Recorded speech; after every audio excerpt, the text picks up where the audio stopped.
ఆరుద్ర YouTube channel స్వాగతం. ఈ వీడియోలో మనం ఈ ఎండాకాలంలో కూలర్లు అనేది మనం ప్రతి ఒక్కరు దాదాపు అందరూ వాడటం, మధ్య తరగతి వాళ్ళందరూ ఈ కూలర్ వాడటం జరుగుతుంది. అయితే ఈ కూలర్ వాడే విధానంలో మనం తగిన జాగ్రత్తలు తీసుకున్నట్టయితే మనకు ఆరోగ్య సమస్యలు, అనారోగ్య సమస్యలు అనేవి వచ్చేటందుకు అవకాశం ఎక్కువ ఉంటుంది. కాబట్టి కొంతమంది ఈ కూలర్ అసలు వాడకపోవటమే మంచిది. వాడేటప్పుడు కూడా మనం కొన్ని జాగ్రత్తలు అనేవి తీసుకోవడం కూడా చాలా ముఖ్యమన్నమాట. అవి ఏంటో ఇప్పుడు ఈ వీడియోలో చూద్దాం. ముఖ్యంగా ఏంటంటే మనకి ఈ కూలర్ ఏంటంటే ఈ గాలిలో తేమని పెంచటం వలన గాలిలో నీరు అనేది గాలిలో కలవటం, నీటిలో తేమని పెంచటం వలన మనకి ఈ కూల్ అనేది వస్తుంది అనమాట.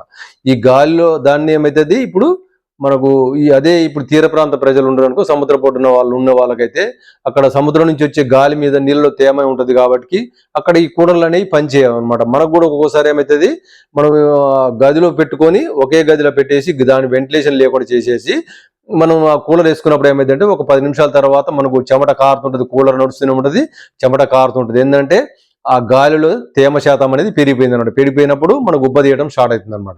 అందుకని వెంటిలేషన్ అనేది తప్పనిసరిగా మనం ఉండాలి. వెంటిలేషన్ ఏ విధంగా మనం పెట్టుకోవాలనేది ఇప్పుడు ఇక్కడ చూద్దాం. మనం ఇప్పుడు కూలర్ని మనం పెట్టుకునేటప్పుడు ఎప్పుడైనా సరే వీలైనంత వరకు ఇట్లా ఓపెన్ ప్లేస్ ఎవరికైనా ఉన్నట్టయితే మనం బయట ఓపెన్ ప్లేస్లో కూలర్ని పెట్టుకొని గాలి ఈ విధంగా లోపలికి వచ్చే విధంగా మనం ఏర్పాటు చేసుకోవాలి. అదేవిధంగా ఈ పక్కన ఉన్న కిటికీలో నుంచి మనకు ఈ గాలి అనేది బయటికి వెళ్ళిపోవాలన్నమాట. మనం కిటికీ 1 కానీ 2 కానీ ఈ విధంగా తీసి పెట్టుకున్నప్పుడు మనకు ఇక్కడి నుంచి వచ్చిన గాలి, కూలర్ నుంచి వచ్చిన గాలి మళ్ళీ రూమ్ కూల్ అయిన తర్వాత ఇట్లా బయటికి వెళ్ళిపోవడం వల్ల మనకు దీంట్లో తేమ శాతం అనేది పెరిగిపోకుండా ఉండి మనకు చల్లటి గాలి అనేది వస్తుంది అన్నమాట. ఎప్పుడైతే దీంట్లో తేమ శాతం అనేది ఎక్కువ అయిపోతుందో అప్పుడు ఉబ్బదీయటం, ఉడకపోయటం, చెమట కారిపోవటం, కూలర్ నడుస్తూనే ఉంటుంది. మనకి ఇక్కడ గాలి అనేది చల్లగా రాదు. ఇది ఎంత మంచి కంపెనీది అయినా సరే ఈ సమస్య అనేది వస్తుంది. కాబట్టి వీలైనంత వరకు ఈ విధంగా బయట మనకు రూమ్ బయట కూలర్ ఉండేటట్టు చూసుకోవాలి. రూమ్లో కూలర్ ఉన్నప్పుడు మనం వెంటిలేషన్ కిటికీలు అనేది తీసి పెట్టుకోవడం చాలా అవసరం అన్నమాట. తర్వాత ఏమైందంటే కూలర్ ఇప్పుడు మనం దాంట్లో వాటర్ అనేది చాలా ప్రధానమైన విషయం అన్నమాట. ఒక మంచి వాటర్ అనేది పోసుకోవాలి. వీలైతే మీరు మున్సిపల్ వాటర్ని పోసుకోవాలి. దాంట్లో ఏంటంటే వాళ్ళు ఆల్రెడీ బ్లీచింగ్ చేసి ఉంటాయి కాబట్టి ఆ వాటర్ని పోసుకోవడం వల్ల మంచిది. అట్లా పోయిన వాళ్ళు కొంతమంది బావులో నీళ్ళు వాడేట వాళ్ళకు ఇంకా అది కొంచెం మనకు దీంట్లో ప్రాబ్లం వచ్చే అవకాశం ఉంటుంది. అదేవిధంగా మనం బోర్ వాటర్ వాడితే ఇంకా మంచిది అన్నట్టు. సరే, ఇప్పుడు దీంట్లో ఏమైందంటే ఎక్కువ రోజులు మనం వాడుతున్నప్పుడు కొంచెం మిగిలిపోతుంది వాటర్, 1 లీటర్ 1/2 లీటర్ మిగిలిపోయినప్పుడు మళ్ళీ మనం వాటర్ పోస్తుంటే ఈ విధంగా 10 రోజులు 15 రోజులు చేసినప్పుడు మీరు 2 నెలలు 3 నెలలు కూలర్ వాడాల్సి వచ్చినప్పుడు ఆ వాటర్ అనేది మార్చకుండా మనం ఈ విధంగా చేసినప్పుడు ఏమైందంటే దాంట్లో బ్యాక్టీరియా అనేది తయారవుతుంది అనమాట. ఇక్కడ ముందు ఏమవుతుంది, ఫస్ట్ మనకి గాలిలో ఉన్న దుమ్ముని ఈ డస్ట్ని పట్టుకొని ఈ జాలికి పట్టుకోవడం వల్ల మనకి ప్యూరిఫైడ్ గాలి అనేది లోపలికి వస్తుంది. మనకి ఇట్లా పెట్టుకొని ఇప్పుడు మనం పెట్టుకున్నప్పుడు దానికి ఏమవుతుంది, ఇది గాలిలో ఉన్న దుమ్ముని రాకుండా కూడా ఏసీ లాగానే ఇది కూడా ఈ గాలిని ప్యూరిఫై చేసి మనకు పంపిస్తుంది.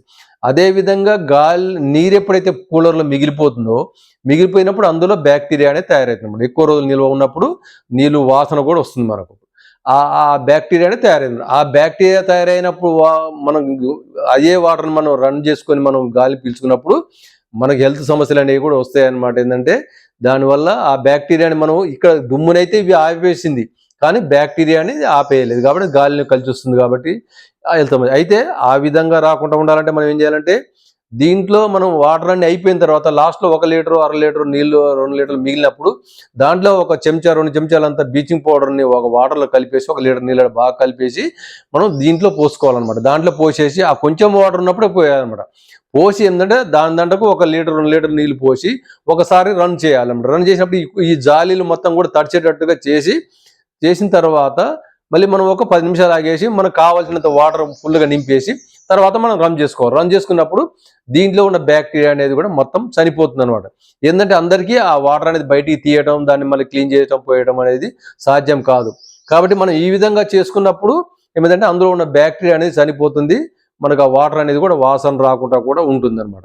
ఇంకొకటి ఏంటంటే ఇప్పుడు మన చాలా మందికి ఈ బ్లీచింగ్ పౌడర్ ఎక్కడ దొరుకుతుందో తెలవదు, తెచ్చుకోలేరు.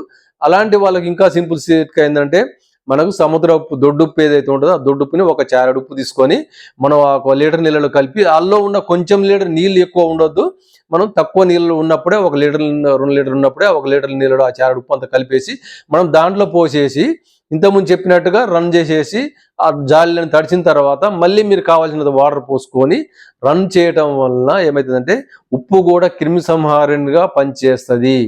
మనం ఉప్పు వాసన మనం చూడటం మనం కూడా హెల్త్ పరంగా చాలా మంచిదే. అంటే మనం దాన్ని ఫస్ట్ ఏంటంటే కొంచెమే వాటర్లో పోసేసి తర్వాత మళ్ళీ మనం ఎక్కువ వాటర్ పోస్తున్నాం కాబట్టి ఇలాంటి సమస్యలు అనేవి ఉండవు.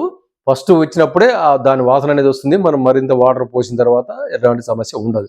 కాబట్టి బ్లీచింగ్ పౌడర్ కానీ ఉప్పు కానీ ఈ రెండు కొంచెం వాటర్ ఉన్నప్పుడు ఒక 5-6 రోజులకు 10 రోజులకు ఒకసారైనా మీరు ఈ విధంగా చేయటం వల్ల మనకి హెల్త్ సమస్యలు అనేవి రాకుండా మనం చూసుకోవచ్చు. ఇంకోటి ఏంటంటే మనం దగ్గరగా కూలర్కు దగ్గర తలకాయ కానించి మనం పెట్టేసి దగ్గర పెట్టేసి సలాడ్ గాలి తగులుతలేదని పిల్లల్ని పండబెట్టడం కానీ, పెద్దలు వృద్ధులు అలాంటి వాళ్ళు పండుకోవడం కూడా కరెక్ట్ కాదనమాట. ఏంటంటే దీంట్లో ఉండే తేమ, గాలిలో ఉండే తేమ అనేది మనం అధికంగా ఎక్కువసేపు గంటల తరబడి రోజుల తరబడి పీల్చడం వల్ల ఏమైందంటే మనకి ఇంతకు ముందు ఉన్న ఉబ్బసం కానీ, ఆయాసం కానీ ఇలాంటి ఏదన్నా అనారోగ్య సమస్యలు, హెల్త్ ఊపిరితిత్తులలో సమస్యలు ఉన్నవారు వాళ్ళు ఇట్లా ఈ విధంగా చేయకూడదు. అదే మొత్తం కిటికీలు మొత్తం మూసేసి కూడా గాలి బయటికి వెళ్ళకుండా కూలర్ పెట్టుకొని కూడా ఉండకూడదు అన్నమాట. పిల్లల్ని కూడా, చిన్న పిల్లల్ని ఏడాదిలోపు 5 ఏళ్ళలోపు పిల్లల్ని కూడా ఈ విధంగా చేస్తారు. ఆ విధంగా కూడా చేయకూడదు అనమాట. గాలి సర్క్యులేట్ కావాలి. తర్వాత దానికి దగ్గరలో కనీసం ఒక 5 అడుగుల దూరంలో పిల్లల్ని కానీ పెద్దల్ని కానీ పండుకునే విధంగా చూసుకోవాలి. చూసుకోవటం వల్లే మనకు ఈ గాలిలో ఉన్న తేమ వలన సమస్య రాకుండా తగ్గించుకోవచ్చు అనమాట. లేనట్టయితే తలకాయ పట్టడం, ముక్కులు పట్టేయటం, తలనొప్పి లేవటం, తర్వాత ఇంకా ఊపిరితిత్తులలో తేమ చేరడం వల్ల ఇంకా రాబోయే తర్వాత రోజులలో కూడా ఇంకా కొన్ని సమస్యలు అప్పుడు మనకు అర్థం కాదు ఎందుకైందో అనేది. ఇలాంటి సమస్యలన్నీ కూడా వచ్చేటందుకు అవకాశం ఉంటుంది. కాబట్టి ఈ జాగ్రత్తలను మీరు పాటించడం వల్ల మీరు కూలర్ని మంచిగా మీరు సమర్థవంతంగా వాడుకొని ఈ సమ్మర్ని ముగించుకోవచ్చు. కాబట్టి ఈ జాగ్రత్తలు తప్పనిసరి. ఇంకొకటి టిప్ ఏంటంటే మనకి ఇక్కడ కూల్ ఎక్కువ రావాలనుకున్నప్పుడు ఏంటంటే మనం ఒక 2 లీటర్ల బాటిల్ వాటర్ తీసుకొని దాంట్లో బాగా ఒక చారెడు కంటే ఎక్కువ ఉప్పు వేసి, దాదాపు ఒక 1/2 కేజీ ఉప్పు ఒక 2 లీటర్ల బాటిల్లో నింపేసి దాంట్లో నీళ్లు నింపేసి దాన్ని షేక్ చేసేసి ఒక 2-3 బాటిల్ అలాంటివి మనం డీప్ ఫ్రిడ్జ్లో పెట్టుకొని, నైట్ డీప్ ఫ్రిడ్జ్లో పెట్టుకొని ఉదయం పూటే మనం దీంట్లో మనం కూలర్ ఎప్పుడైతే నడిపేయాలనుకుంటున్నామో అప్పుడు ఒక అర్ధగంట ముందే వాటర్లో పెట్టేసి మనం ఆ వాటర్ నింపేసి మనం కూలర్ చేసుకోవడం వల్ల మనకి ఎక్కువ చల్లదనం అనేది వస్తుంది. నైట్ డీప్ ఫ్రిడ్జ్లో పెట్టుకోవాలి, ఉదయం తీసి కూలర్లో వేసుకోవడం వల్ల ఈ బాటిల్ నింపినాయి. అయితే మనం దీంట్లో వేయటం అనేది ఒక సమస్య ఉంటుంది. అదేవిధంగా ఎవరైతే చేసుకోగలుగుతారో వాళ్ళు చేసుకోవాలి. లేని పక్షంలో మీరు ఏంటంటే ఒక మందపాటి వర్క్ కవర్